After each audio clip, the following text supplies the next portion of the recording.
सर्दियों का मौसम चल रहा था। आज टुनटुनी चिड़िया की बेटी की शादी थी और बारात आने ही वाली थी। रिंकी बेटा, आप जल्दी से नहाकर पार्लर चली जाओ वरना देर हो जाएगी। मम्मा, मैं नहीं नहाऊंगी, आज कितनी सर्दी पड़ रही है। अरे रिंकी बेटी, आज तो आपकी शादी है, आज तो आपको जरूर नहाना पड़ेगा। लेकिन मम्मा, मुझे सर्दी लगने के कारण जुकाम हो गया है और आपने ही कहा था ना कि जब सर्दी लग जाए तो नहाना टाल देना चाहिए।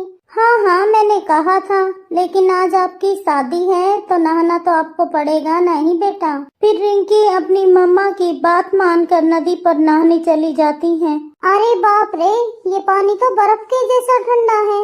ऐसे पानी से नहाकर तो मेरी कुल्फी जम जाएगी। फिर उसकी सहेली मोनी वहाँ आती है। अच्छा हुआ मोनी जो तू यहाँ पर आ गई, मैं बहुत बड़ी परेशानी में हूँ। मुझे पता है रिंकी, तू यहाँ बैठकर क्या सोच रही है। तेरा इस ठंडे पानी में नहाने का मन नहीं कर रहा, पक्का यही बात है ना। हाँ मोनी, अब तू ही बता, मम्मा ने मुझे जबरदस्ती नहाने भेज दिया तो इसमें इतना घबराने की क्या बात है।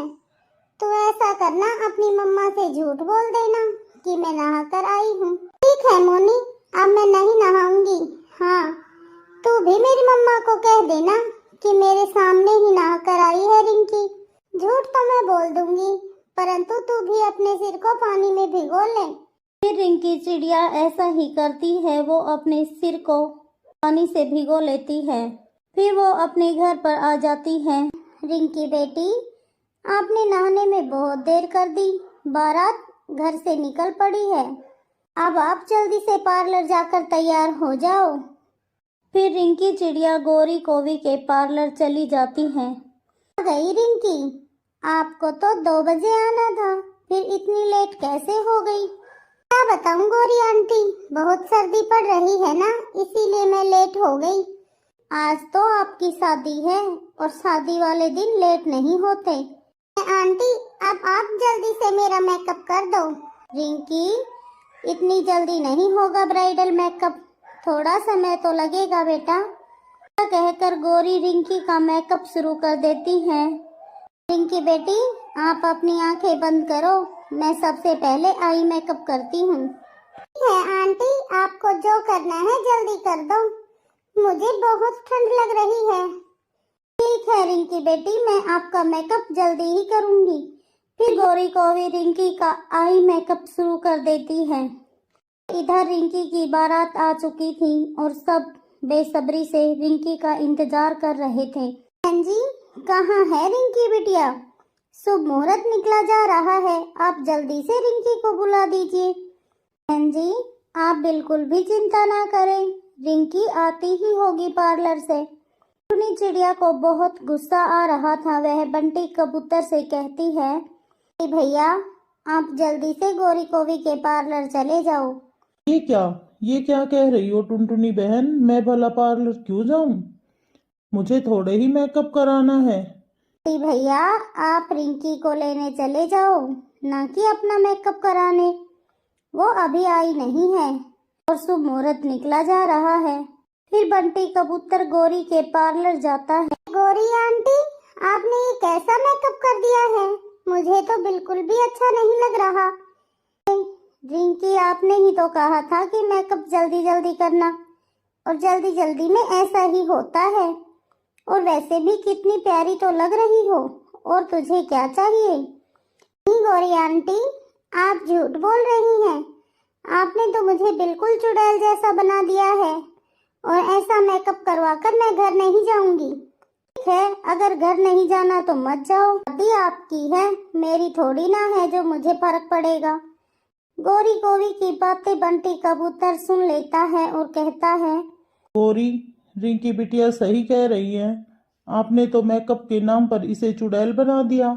ओए बंटी, अगर तुझे मेकअप में इतनी ही जानकारी है तो खुद ही कर लेता, मेरे पास क्यों भेजा था? हाँ गोरी, असल बात तो यही है, आपको कुछ करना तो आता नहीं है, बस आप यूं ही पार्लर खोलकर बैठ गई। उन दोनों में जबरदस्त बहस शुरू हो जाती है और इधर रिंकी की सास बार बार टुनटुनी से पूछ रही थी, बहन जी, आप सही बताइए, आखिर बात क्या है? आप हमसे कुछ छुपा तो नहीं रही हो? नहीं नहीं बहन जी, मैं भला आपसे क्यों क्या छुपाऊंगी। रिंकी बस पार्लर ही गई है। वो पार्लर से अभी तक तैयार होकर ही नहीं आई है। पता नहीं इतना समय क्यों लग रहा है। क्या बहन जी, रिंकी अभी तक पार्लर से नहीं आई? हम तो न जाने क्या क्या सोच रहे थे। हाँ बहन जी, रिंकी अभी तक पार्लर से नहीं आई है। आप बुरा न माने तो मैं उसे लेने चली जा सकती हूँ। हाँ हाँ बहन जी, आप रिंकी को लेने जाओ, मैं यहाँ पर सब संभाल लेती हूँ। फिर टुनटुनी चिड़िया गौरी के पार्लर जाती है। वहाँ बंटी और गौरी में बहस हो रही थी। अरे बंटी भैया और गौरी, आप दोनों ऐसे क्यों झगड़ रहे हो? बंटी भैया, मैंने तो आपको रिंकी को लेने भेजा था। टुनटुनी चिड़िया, मैंने रिंकी का बहुत अच्छा मेकअप किया है, मगर इन दोनों को तो पसंद ही नहीं आया। टुनटुनी चिड़िया अपनी बेटी को देखती है। वो दूसरी तरफ मुंह फेर कर रोए जा रही थी। मम्मा मम्मा, इस गौरी आंटी ने मेरा कितना बुरा मेकअप किया है और ये मुझे जरा भी पसंद नहीं आया। टुनटुनी चिड़िया को भी रिंकी का मेकअप जरा भी पसंद नहीं आया और वह गौरी से कहती है, गौरी बहन, आपने तो कहा था कि तुम बहुत अच्छा मेकअप करती हो, इसीलिए मैंने अपनी बेटी को आपके पास भेजा था, वरना इससे अच्छा तो मेकअप वो खुद ही कर लेती। टुनटुनी चिड़िया, ये मेकअप तो बहुत अच्छा है। आप सबकी तो आंखें खराब हो चुकी हैं। मुझे मेरे पैसे दे दो और यहाँ से जाओ। गौरी आंटी, इस मेकअप का तो आपको 1 रुपया भी नहीं मिलेगा। मैं ये मेकअप अभी साफ कर देती हूँ। ऐसा कहते हुए रिंकी अपना मेकअप गौरी के टॉवल से हटा देती है, जिसे देख गौरी को बहुत गुस्सा आता है। देखो टुनटुनी चिड़िया, मैं कुछ नहीं जानती। मेरा हजारों का खर्चा हुआ है तुम्हारी बेटी के मेकअप में और ये मेरे पैसे लिए बगैर मैं नहीं जाने दूंगी। गौरी कोवी, तुझे इस मेकअप का 1 रुपया भी नहीं मिलेगा, बल्कि तेरी वजह से रिंकी कितनी लेट हो गई है। ऐसा कहकर वो तीनों घर आ जाते हैं। फिर रिंकी को बिना मेकअप के देख उसकी सास उससे सवाल करती है। फिर टुनटुनी चिड़िया उन्हें पार्लर की सारी बातें बताती है। कोई बात नहीं रिंकी बेटी, आप चिंता ना करें, मैं अभी आपका अच्छे से मेकअप कर देती हूँ। क्या क्या कहा बहन जी आपने? आपको मेकअप करना आता है? हाँ हाँ बहन जी, मुझे थोड़ा बहुत मेकअप तो आता है और वैसे भी रिंकी बेटी बहुत सुंदर है। मैं रिंकी का मेकअप बहुत जल्दी कर दूंगी। फिर रिंकी की सास जल्दी से उसे तैयार करती है। अरे वाह सासू माँ, आपने तो मेरा मनपसंद मेकअप कर दिया। देखो मैं कितनी सुंदर लग रही हूँ। इसमें बहन जी, आपको तो मेकअप करना आता है, कितनी जल्दी कितना सुंदर मेकअप कर दिया। अरे नहीं नहीं बहन जी, ये मेकअप तो बस ऐसे ही कर दिया। रिंकी बेटी, आप जल्दी से मंडप में चलो, मुहूर्त निकला जा रहा है। फिर रिंकी की शादी धूमधाम से हो जाती है।